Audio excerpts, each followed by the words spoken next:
రాసిన పత్రిక 2వ అధ్యాయము 2వ వచనం చదువుతున్నాను అండి. ఈ లోకం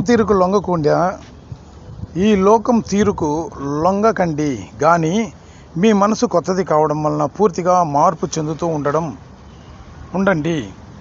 అప్పుడు దేవుని చిత్తమేదో మీరు పరీక్షించి తెలుసుకోగలుగుతారు. దేవుని చిత్తం మంచిది, ప్రీతికరమైనది, ఏ లోపము లేనిది. చూడండి ప్రియమైన దేవుని బిడ్డలారా, చిన్న ప్రార్థనతో ఈ వాక్యం ప్రారంభించుకుందాం. జీవం కలిగిన తండ్రి, దయగలిగిన దేవా, మీకు పరిశుద్ధమైన పాదములు స్తోత్రములు. లోకంలో ఎంతోమంది ఉన్నారు నాయన, అయితే మీరు మమ్మల్ని ప్రేమించి ఒక వాక్యం ఇచ్చినారు. ఈ వాక్యం కొంతసేపు ధ్యానించబోతుండగా మీరే మాతో మాట్లాడి నడిపించమని క్రీస్తు నామంలో వేడుకొంచున్నాను జీవం కలిగిన తండ్రి, ఆమేన్. మరలా చదువుతున్నాను, వినండి ప్రియమైన దేవుని బిడ్డలారా. రోమీయులకు రాసిన పత్రిక 12వ అధ్యాయము 2వ వచనము. ఈ లోకం తీరుకు లొంగకండి కానీ మీ మనసు కొత్తది కావడం వలన పూర్తిగా మార్పు చెందుతూ ఉండండి. అప్పుడు దేవుని చిత్తమేదో మీరు పరీక్షించి తెలుసుకోగలుగుతారు. దేవుని చిత్తం మంచిది, ప్రీతికరమైనది, ఏ లోపము లేనిది. ఈ యొక్క వాక్యంలో ఏం చెప్తున్నాడంటే, ప్రభు అయిన దేవుడు మనకు ఇచ్చే ఒక మార్గం ఏంటంటే, ఈ లోకం తీరుకు లొంగకండి. ఈ లోకం తీరు ఏంటంటే దేవుని విసర్జించడమే ఈ లోకం యొక్క తీరు. పాపమును అంటికట్టుకొని పాపంలో జీవిస్తూ ప్రభు అయిన యేసుక్రీస్తును విసర్జించడమే ఈ లోకం యొక్క తీరు. అందువలన ఈ లోకం తీరుకు మనం పోవద్దంటున్నాడు. యోహాను రాసిన సువార్త 1వ అధ్యాయం 10వ వచనం చదువుతున్నాను చూడండి. ఆ వెలుగుగా ఉన్న ఆయన ఈ లోకంలో ఉన్నాడు. లోకం ఆయన మూలంగా కలిగిందే అయినా లోకం ఆయనను గుర్తించలేదు. ఇది ఈ లోకం తీరు. యేసుక్రీస్తు ఈ లోకంలో ఉండేటప్పుడు ఆయన ఎవరు గుర్తించలేదు. ఎందుకు గుర్తించలేదంటే, ఈయన మరియ కొడుకుదానే, యాకోబుదానే, ఈయన అన్నదమ్ములు వీళ్ళతో కూడా ఉన్నవాళ్ళదానే, ఏసేపు కొడుకుదానే, ఈయన మనకు తెలియని మనిషి, ఈయన వడ్రంగి పని చేస్తున్నాడు దానే అట్లని చెప్పి ఆయనను గుర్తించలేకపోయినారన్నమాట. ఆయనను గుర్తించలేకపోగా వీళ్ళు చేసిన ఒక్కొక్క పని ఏంటంటే, ఈ లోకంలో ఉండే అంధకారాన్నే పట్టుకొని తిరుగుతూ ఉన్నారన్నమాట. ఈ లోకంలో ఉండే అంధకారాన్నే పట్టుకొని తిరుగుతూ ఉన్నప్పుడు ఈ విధమైన ఒక పరిస్థితి జరిగింది. యోహాను సువార్త 3వ అధ్యాయము 19వ వచనంలో చూసినామంటే, వీళ్ళు ఏ రకంగా అంధకారమును పట్టుకొని తిరుగుతున్నారనేది మనకిక్కడ స్పష్టంగా వ్రాయబడి ఉంది. నేను చదువుతాను, వినండి. యోహాను రాసిన సువార్త 3వ అధ్యాయము 19వ వచనం. ఇందులో ఒక్క విషయం ప్రభు మనకు చాలా క్లియర్గా చెప్తున్నాడు అన్నమాట. ఏమని చెప్తున్నాడని చూస్తే, ఆ శిక్షావిధికి కారణం ఇదే, వెలుగు లోకంలోనికి వచ్చింది కానీ తమ క్రియలు చెడ్డవి అయి ఉండడం వలన మనుషులకు ప్రీతిపాత్రమైనది చీకటియే, వెలుగు కాదు. చూడండి ప్రియమైన దేవుని, ఇది ఒక స్టడీ బైబిల్. అందువలన ఇందులోని మాటలన్నీ కొంచెం విశదంగా ఉంటాయి. బాగా మీరు అర్థం చేసుకోండి. ఆ శిక్షావిధికి కారణం ఇదే, వెలుగు లోకంలోనికి వచ్చింది కానీ తమ క్రియలు చెడ్డవి అయి ఉండడం వలన మనుషులకు ప్రీతిపాత్రమైనది చీకటే కానీ వెలుగు కాదు.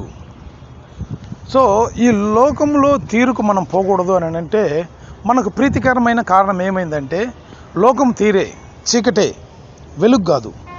ఈ చీకటి ఏమైందంటే మనకు ప్రీతికరమైన పాత్రంగా మారింది. ఈ ప్రీతికరమైన పాత్రం ఏంటంటే పాపం. చూడండి ప్రియమైన దేవుని బిడ్డలారా, మనం గతించిన ఎపిసోడ్లో చదువుకునేటప్పుడు నేను ఎన్నోసార్లు చెప్పున్నాను, ఆయన మీ చిత్తమైతే ఈ పాత్రను తొలగించమన్నాడు. ఏ పాత్ర? లోకం అనే పాపపు పాత్ర. సో ప్రతి మనిషికి లోకములో ఉండే పాపపు పాత్రే ప్రీతికరమైంది కానీ వెలుగు ప్రీతికరం అవ్వలేదు. అందువలన మన క్రియలు చెడ్డవైపోయినాయి. సో చెడ్డ క్రియలు చేసేవాళ్ళు ఎప్పుడైనా వెలుగును ఆశపడతారా? చీకటిలోనే చెడ్డ క్రియలు చేయబడతాయి. కాబట్టి ప్రియమైన దేవుని బిడ్డలారా, ఇక్కడ క్లియర్గా చాలా తెలివిగా ప్రభు చెప్తున్నాడు. చూడండి, ఈ లోకము తీరుకు మీరు పోవద్దు. మీ మనసులను క్రొత్త చేసుకొని మనసు మార్చుకొని తలంపులు మార్చుకొని మీరు రూపాంతరం పొందండి. అప్పుడు ఆయన చిత్తం ఏందో తెలుస్తుంది, ఆయన పరిస్థితి ఏందో తెలుస్తుంది. దాని గురించి మీరు క్లియర్గా తెలుసుకోవచ్చు అని చెప్పి రోమర్లో రాస్తున్నారు. కాబట్టి ప్రియమైన దేవుని బిడ్డలారా, ఇప్పుడు ఈ లోకం తీరుకు మనం ఎందుకు పోకూడదని చెప్పున్నాను. ఆయన యొక్క చిత్తము, ఆ విషయాన్ని గురించి వచ్చే ఎపిసోడ్లో మనం ఖచ్చితంగా మాట్లాడుకోబోతున్నాం. ఇప్పుడు ఈ లోకం తీరుకు మనం ఎందుకు పోకూడదని అంటే, లోకం తీరుకు పోయామంటే మనం చీకట్లోనే జీవిస్తాం, మన క్రియలు చెడ్డవైపోతాయి, మన పరిస్థితి చెడ్డగా మారుతుంది. కాబట్టి మనం వెలుగును పట్టించుకోము. ఆ రకంగా లోకం తీరుకు పోకుండా మనం వెలుగుమయంలో ఉండాలా, వెలుగులో ఉండాలి అని అంటే కీర్తనకారుడు చెప్పిన రీతిగా కీర్తనల పుస్తకము 119వ కీర్తన 105వ అధ్యాయంలో చెప్తున్నాడు, నీ యొక్క వాక్యము నా పాదములకు దీపము, నా త్రోవకు వెలుగై ఉన్నదని. మనం ఎప్పుడైతే మనసు మార్చుకుంటామో, ఎప్పుడు బైబిల్ చదువుతామో, అప్పుడు మన వాక్యము, మన తీరు, మన ధ్యానం అంతా ఎప్పుడు బైబిల్ పైన ఉంటుంది. అప్పుడు వాక్యము మనలో ఉన్నప్పుడు ఆ వాక్యం మనల్ని వెలుగులో నడిపిస్తుంది అన్నమాట. ఆ వాక్యం వెలుగులో నడిపించినప్పుడు ఏమవుతుంది, మన పాదములకు దీపము, మన త్రోవకు వెలుగుగా ఉంటుంది. అప్పుడు మనం చీకట్లో పోము, చెడ్డ కార్యములు చేయము, ప్రీతికరమైనది ప్రభువు మార్గమే అని ప్రభు మార్గమును మనం పట్టుకొని జీవిస్తాం. కాబట్టి ప్రియమైన దేవుని బిడ్డలారా, ఈ యొక్క కార్యముల గురించి ప్రభువు ఎంతో విశదంగా చెప్పమని చెప్తున్నాడు. కానీ అంత విశదంగా ఈ యూట్యూబ్ ఛానల్లో చెప్పి అప్లోడ్ చేస్తే మనుషులు వింటరా అనే ఒక కార్యములు ఆలోచించి క్లుప్తంగా ఈ యొక్క వాక్యములను చెప్పడం జరుగుతుంది. కాబట్టి ప్రియమైన దేవుని బిడ్డలారా, ఈ యొక్క ఛానల్ని వినండి, సబ్స్క్రైబ్ చేయండి. మనసు మార్చుకొని మనం రూపాంతరము పొంది దేవుని కొరకు కాచుకొని ఉన్నామంటే శరీరాన్ని ఆయన ఆటోమేటిక్గా రూపాంతరము పొందించి పరలోక రాజ్యానికి మనల్ని తీసుకుంటాడు. మనం మనసు మారాలి, మనం మనసు మార్చుకోవాలి అని అంటే దానికి ఒకే ఒక కారణం, ఆయన వాక్యమును మన పాదములకు దీపముగాను, మన త్రోవకు వెలుగుగాను మనం ఉంచుకోవాలనేదే.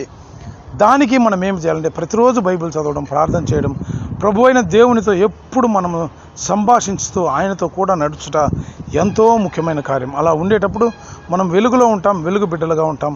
చీకటిని ప్రేమించము, చీకటి దగ్గరికి పోగము, అంధకార శక్తులు మనల్ని అంటుకోవు. కాబట్టి ఈ వాక్యంను గుర్తుంచుకొని మీరు దయచేసి ప్రభు మార్గంలో రావాలని చెప్పిన యేసుక్రీస్తు నామములో మీకు బతిమలాడుకుంటున్నాను. ప్రార్థించుకుందాం. జీవం కలిగిన తండ్రి, దయగల దేవా, మీకు పరిశుద్ధమైన పాదములకు స్తోత్రములు. మరి ఒక పర్యాయం మీ యొక్క వాక్యం ధ్యానించుకుంటూ మీరు ఇచ్చిన కృపను బట్టి మీకు స్తోత్రములు నాయన దేవా. రాబోయే ఎపిసోడ్లో ప్రభువా మీ యొక్క ప్రీతికరమైన కార్యములు ఏంటో ధ్యానించుకోబోతున్నాం నాయన. మీ యొక్క ముఖ్యమైన కార్యములు ఏంటో ధ్యానించుకోబోతున్నాం, వాటితో మీరు మాట్లాడండి. ఇప్పుడు మీరు మాతో మాట్లాడుతుండగా మీకు స్తోత్రములు.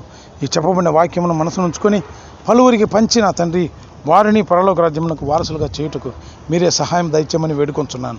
రక్షకుడా, మీరు నడిపించండి. మీ కృపను ఉంటే మేము పాపమునకు పోము, చెడ్డ కార్యములకు పోము, చీకటి కార్యములకు పోము నాయన, ప్రతి విధమైన దుర్నీతి కార్యములకు పోము, పవిత్రమైన మార్గంలో, వెలుగు మార్గంలో నడవగలము నా తండ్రి.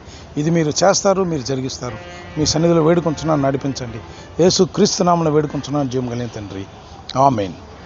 ప్రభు అయిన ప్రియమైన దేవుని బిడ్డలారా, చూడండి, మరలా చెప్తున్నాను, ఇంకా అనేక ఎపిసోడ్స్లో ప్రభు పలు రకములైన విధములైన మార్గమును మనకు చూపించి మాట్లాడబోతున్నాడు. కాబట్టి మీ యొక్క ఛానల్ని సబ్స్క్రైబ్ చేయండి, అనేకులకు పంపించండి. అనేక మంది విని మారు మనసు పొంది పరిశుద్ధంగా జీవించినట్లు మీరు తోడ్పడమని క్రీస్తు నామములో మిమ్మల్ని బతిమలాడుకుంటున్నాను.